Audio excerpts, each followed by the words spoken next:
Aposto que você deve olhar as placas de vídeo da Nvidia e não entender nada, né? Você vê GT, GTX, RTX, uma sopa de letrinhas, e eu concordo com você que realmente é um pouco confuso entender essas placas. Mas fica até o final que eu vou te explicar tudo, tirar todas as suas dúvidas, para você não comprar sua placa de vídeo errada e acabar se arrependendo.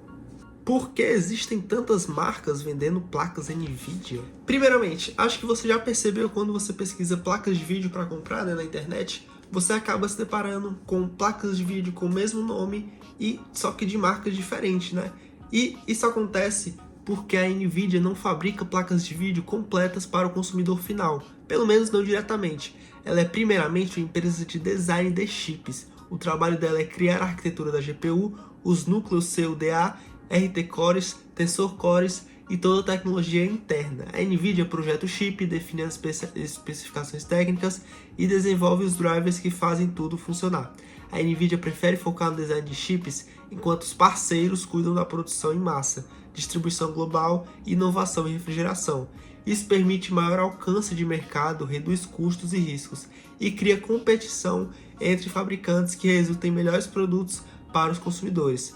E por isso vemos tantas marcas diferentes vendendo a mesma placa de vídeo, como a ASUS, MSI, Gigabyte e um monte de marcas que acabam se diferenciando por sistema de refrigeração, circuitos de alimentação, clock de fábrica, design e RGB, o tamanho físico da placa. Entretanto, a diferença de performance entre modelos não é muito considerável. Nomenclaturas da Nvidia. Vou te explicar um pouco sobre como funcionam as nomenclaturas que a gente vê quando vai comprar a nossa placa de vídeo, né? Então aquele GT, aquele GTX, aquele RTX. Vou explicar tudinho e como funciona essas coisas, né? A gente começa pela série GT. A série GT são as placas mais básicas da Nvidia, voltadas para o uso de escritório e multimídia leve. Exemplos incluem a GT 710, a GT 730, a GT 1030. Essas GPUs são ideais se você precisar apenas de múltiplos monitores, reprodução de vídeos em alta definição ou aceleração básica de interface. Não servem para jogos modernos, mas resolvem bem tarefas do dia a dia. São extremamente acessíveis e consomem pouca energia, muitas vezes não precisando de conector de alimentação extra. Já a série GTX, né? A linha GTX foi por muitos anos a principal para gamers. O X indica que são placas mais potentes que a GT. Exemplos famosos são a GTX 1050, a GTX 1060, a GTX 1650 e a GTX 1660. As placas GTX conseguem rodar jogos modernos em configurações médias e altas, dependendo do modelo. São excelentes para quem quer entrar no mundo dos jogos sem gastar muito, né? A principal limitação é que não possui núcleos RT para Ray Tracing em tempo real, recurso presente apenas nas placas mais modernas da linha da Nvidia. E agora a série RTX, né? O que é a RTX? A linha RTX representa a geração mais avançada da Nvidia. O RT vem de Ray Tracing, tecnologia de iluminação realista que simula o comportamento real da luz. Exemplos incluem a RTX 2060, a RTX 3070, a RTX 4080 e a RTX 4090. Além do Ray Tracing, essas placas possuem tensor cores que permitem o DLSS, uma tecnologia de inteligência artificial que aumenta drasticamente a performance, mantendo a qualidade visual. São as placas mais modernas e poderosas para gamer, criação de conteúdo e trabalhos que envolvem IA. Como entender os números das placas de vídeo? Vamos começar pela estrutura da nomenclatura que forma as placas, né? Vamos usar a RTX 4070 como exemplo. O primeiro número, o 4, indica a geração, neste caso a série 40, que é mais recente. Os dois números seguintes, o 70, indicam o nível de performance dentro daquela geração. Quanto maior é mais poderoso é a placa. Então, por exemplo, a RTX 4060 é pior do que a RTX 4090, por exemplo, né? Falando um pouco da hierarquia de performance, né? Dentro de cada geração a hierarquia funciona assim: 90 é o topo absoluto, 80 é o topo, é o high-end, né? 70 é o high-end mais acessível, e 60 é o intermediário, já 50 é os modelos de entrada. Por exemplo, a RTX 4090 é muito mais potente que a RTX 4060, mesmo sendo da mesma geração. Sufixos importantes na hora de comprar, né? Algumas placas têm letras extras que indicam variações. O TI, que significa titânio, significa uma versão melhorada do modelo base, com mais performance. Por exemplo, a RTX 4060 Ti é mais poderosa do que a RTX 4060 pura. O Super também indica a versão aprimorada, geralmente substituindo o modelo original. A RTX 4070 Super tem mais núcleos CUDA que a RTX 4070 comum. E eu sei que tô falando várias placas de vídeo durante esse vídeo, né? Tô falando um monte de placas de vídeo aí meio jogado, mas eu queria falar que todas as placas de vídeo, algumas placas de vídeo que eu falei aí, estão aí na descrição com links da Shopee e do Mercado Livre. Então vale a pena dar uma olhadinha, né? Caso você tenha algum interesse, tá aí na descrição o link de algumas placas de vídeo e volta com o vídeo. Comparando as linhas. Vamos comparar as linhas começando pela GT, GTX e RTX.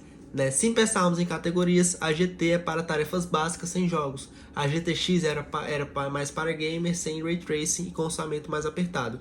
E a RTX já é para gamer moderno com todas as tecnologias avançadas. Uma GT 1030 custa muito menos, mas só roda jogos antigos ou leves. Uma GTX 1660 Super roda a maioria dos jogos atuais em 1080p com boas configurações. Já uma RTX 4070 roda tudo em Ultra com Ray Tracing ativado. Algumas gerações importantes da gente falar, né? Algumas gerações que marcaram as linhas da Nvidia. A gente começa pelas das séries GTX 10, né? que inclui a GTX 1050, 1060, 1070, 1080. Foi revolucionário em 2016, ainda existem muitas unidades no mercado usado. A GTX 16, a GTX 1650, 1660, 16 Super, 1660 Super, 1660 Ti, lançada em 2019 com opção econômica, ainda é relevante para gamer em 1080p. A RTX 20 com a RTX 2060, RTX 2070, RTX 2080, que é a primeira geração com Ray Tracing, mas Ray Tracing ainda mais impactava muito a performance, né? Lá em 2018 surgiu o Ray Tracing. As séries RTX 30 com a RTX 3050, 3060, 3070, 3080 e 3090, que tem um grande salto em performance lá em 2020, com um Ray Tracing mais eficiente e um DLSS 2.0, ainda excelente custo-benefício no mercado.